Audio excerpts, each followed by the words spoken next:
All right, let's bring on a guy who is one of our training camp correspondents, and I encourage you to check out his work because he's regularly publishing stories, practice recaps, and insights at 5reasonsports.com. Some of the best damn Dolphins breakdowns you will find.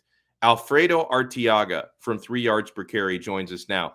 And again, you guys are just trolling me with these 5 Reasons hats. I'm going to get a PlayStation 5 before I can get my hands on one of these. Alf, you're looking great, sir. You're styling and profiling. How are you? Great. Reading all these tweets where, one beat writer says the guys look terrible. The other one says they look great and they're destroying the Chicago Bears today. So, who knows what to make of all of this. I guess we'll get to see some real football on Saturday. I can only imagine which writers are saying he looks terrible. It's like it's got to. I've been doing this for so long. You don't even have to tell me who wrote the tweet for me to know who wrote the tweet. You just have to tell me what the tweets are about, and I can tell you exactly who it came from. But okay, Alf, what have and I know you're not in Chicago, but you were watching them in Miami Gardens. What have your eyes told you so far on Tua? Let's start with him. Well, the offense is, for lack of a better word, high-powered. It's forward-looking. It's aggressive. A lot of motion, very tricky. The run game is a lot simpler than what it was last year, but that doesn't mean that it's bad. It just means that it's simple. It's built around the RPO mostly, but it's a lot of outside zone. It's a lot of split zone. It's a very simple run game. You're talking 4 or 5 plays, but the offense, the passing game is very aggressive and downfield. Everything has a shot element built into it at all times. It sounds to me like the offensive line went through a bit of a baptism yesterday from Chicago's defensive front. Now, I take an optimistic viewpoint about that, Alf. Obviously, I don't want to see those trends continue, but I love joint practices because it's such a better barometer than going up against your teammates, the same guys day after day after day.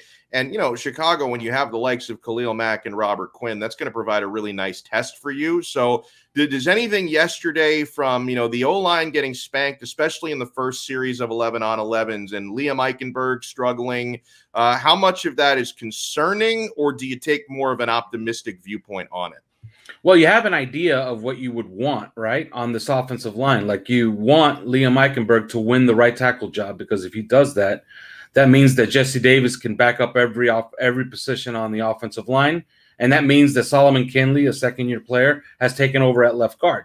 But that hasn't been the case. Liam Eichenberg is not practicing today because he's nursing some type of shoulder injury. So Solomon Kinley is in his spot, and Jesse Davis is still at right tackle. And supposedly they're having a little bit better of a day. On the podcast last night, I couldn't help but think maybe Flores was actually a little bit more forward thinking on this. And he was thinking, you know what, we're not going to start Liam Eichenberg at right tackle right away because we're going to Chicago for 2 days of joint practice, and then he's going to play on Saturday. And the guy he would be facing for maybe 50, 60 snaps during the week and maybe 10 snaps in the game was going to be Khalil Mack. And maybe he didn't want too much on the rookie's plate. So I think that maybe that was a consideration, and that's why they're cross-training him. But so far, so good today. A lot of those complaints haven't borne out. But if there is one area of concern on the team, it has to be the offensive line. Now, someone who's not been concerning whatsoever is Javon Holland, who was, the MVP of yesterday's joint practice session. I love to see a rookie ball out like that, getting multiple interceptions. He's picking off Mr. QB1 Andy Dalton. He's picking off Justin Fields. He's taking interceptions to the house. Everyone's really impressed with Javon Holland. I loved that draft pick, Alf, and I thought they got great value for it. So him thriving early on does not surprise me. How high do you think Mr. Holland's upside is? How do you project him over these next few years, let's say over his rookie contract as a Miami Dolphin? Well, my podcast mate, Simon Clancy, has been on this for a year, and he had him as the best safety in the draft, which is, it's not saying a lot because a lot of guys, it was either him or Mooring who were going to be the number one safety in the draft. A lot of people liked Javon Holland because of his versatility. Javon Holland hasn't played free safety. He's a safety now, and he's playing free safety for the Dolphins. but he hasn't really played free safety since 2018. The last time he played football at Oregon, he was playing in the slot and playing in the box. And he's really taken to this new role here in Miami, and he's just making plays. His upside is the moon. His upside could be Minkah Fitzpatrick. They could have replaced Minkah Fitzpatrick and used a second-round pick on it. So, yeah, the upside in Javon Holland has been immense, and he just makes plays that you watch and you say, okay, this is something that a veteran would do. This is a diagnosis that a 10-year vet who's seen everything in front of him playing free safety would do. So, yeah, it's been arrow up since day one, really. Who do you expect to be the primary kick and punt returners? How much do you think we're going to see Jalen Waddle fill one of those roles this year? Well, I can report because since they allowed fans, they allow you to tell listeners who first, second, and third team is, and it's been rather consistent that Jakeem Grant is the first team punt returner and kick returner, and Jalen Waddle has been kind of buried in third team punt return and third team kick return, which makes all kinds of sense because he's playing so many snaps on the first unit on offense. So I think Jakeem Grant finds a way to stay on the team again, and he'll be returning kickoffs and punts this year. And that at least half answers my next question, because there's certainly a lot of depth, at least on paper, in the receiving core. You do have some injury-prone guys. Mm-hmm. So who do you expect not to make the cut? I mean, what notable member of that receiving core will we not see in a Dolphins uniform?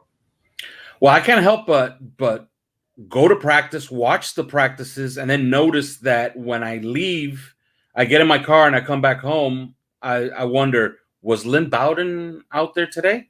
Mm. So I think that I think he could be in some danger, but I don't think that some of these guys might get cut. I think they might look for trades for some of these guys. I think Preston Williams, he hasn't played yet. Yeah. Will Fuller will be on the team this year because, they got him on a big contract for 1 year. But although he hasn't participated yet, I think Devontae Parker's a lock because that contract is really, really, really good. Allen Hurns has an outside possibility. Albert Wilson, I think, has already made the team. Jalen Waddle, the offense is essentially built around him. So I would look at some of those guys like Bowden and Preston Williams maybe don't make it out of here, or maybe make it out of here on trades. But as far as the rest, even Mac Hollins has had some moments. So they could keep 7, and maybe some of those guys that haven't been very reliable, let's say, in camp or injury-wise, find themselves traded. By the way, I want to circle quick back to the kick returner thing, because I like the comment Sean flashed it on the screen a moment ago from Joey C. On Waddle getting third team reps with those. I think that's good news. He wrote, I don't want Waddle returning anything unless we're looking for a spark. I tend to agree with that, Alf. It's only because I've seen so many injuries happen to players returning kicks, especially, and sometimes returning punts. So is that your view on it as well, that you would rather not see our prized first-round pick playing a role like that? Yeah, absolutely. I'm old enough to remember when Troy Vincent was returning a kickoff against the Pittsburgh Steelers and blew out his knee. And at the time, Troy Vincent was working on an all-pro season. And he was a really good player for the Dolphins, and then became a really good player for the Eagles. And now he's like the heir apparent for commissioner, which is kind of interesting, right? Yeah, it is. But I remember thinking as soon as that happened, like, why? This is your best player on defense at the time. I thought it was either him or Brian Cox were the best players on defense at the time. Why would you have him return a kickoff here? And now you lost him for the entire year. And of course, that team, had issues covering the pass, and they had issues on defense. So I tend to only do what teams used to do in the 90s and in the 80s, and even the Dolphins used to do in the 80s. If you remember, Mark Clayton used to return punts in the playoffs. Yep. And that was the only time he returned punts, right? And then you had other guys, and it's happened all the time, where you have like Ed Reed for the Ravens. He didn't return hardly any punts during the regular season. Then the playoffs rolled around, and he was returning every punt. So something like that, I think, is what they're probably looking at and what they probably should look at.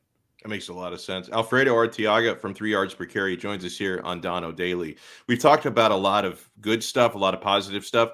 What do you think is the weakest unit on this Dolphins team right now? Well, until further notice, it has to be the offensive line, right? Yeah.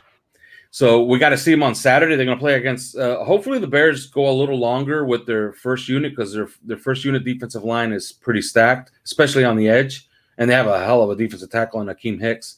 So you want to see them go hopefully 20 snaps, although I doubt it. Maybe if they go 10, really, really dig into those 10 snaps and see who got beat where and what happened with each play, because I think that's important. The offensive line is obviously the weakest unit on the team right now. But other than that, the team is pretty deep and kind of stacked. I like it. I will take kind of stacked. I think that's a good quote because it's like it's complimentary, but it's not over the top. If you want me to nitpick, I can't tell you that I'm not a huge fan of the running back unit, but yeah, same here. Myles Gaskin has performed well in training camp, and he's become a weapon in the red zone in the passing game. So, maybe somebody emerges from the running back unit, but if you want to pick two spots, running back unit, offensive line. I don't know how much time of your life you waste with Twitter drama. Some of these things I just can't avoid. But like a couple of days ago, there was just a lot of nastiness from Dolphin fans calling out Joy Taylor. And it was interesting how nitpicky it was. And I understand where they were coming from. I didn't miss the point. But, with her and Colin kind of defending Joe Burrow for having a slow start to camp because of the effects of coming off a serious injury, they were not defending Tua last year in the same way. I think it's a little bit hilarious to me though, Alf, the way that like people are attacking her as if Tua has already come out and balled out this season and has become a Pro Bowler. All I'm saying to Dolphins fans is I'm perfectly fine with saving the receipts because I do it as well. When these national media people are trashing Tua, I bookmark tweets, I take screenshots. I'm going to throw it in everybody's face. But now is not the time. Like now, Tua really hasn't proven anything yet. So I'm going to at least wait until like November before I start flashing the receipts. So I don't know if you've kept up with all this drama the way that I unfortunately have. I have. And, I worked with Joy Taylor. She was on my show. And I love her. I worked with her as well. She's great. Yeah, she was on my show, Sports Bang. She was the host on that show. Yeah. So, she's a lovely person. She's a great person, but she works for Colin Cowherd, and she's paying for his sins, unfortunately.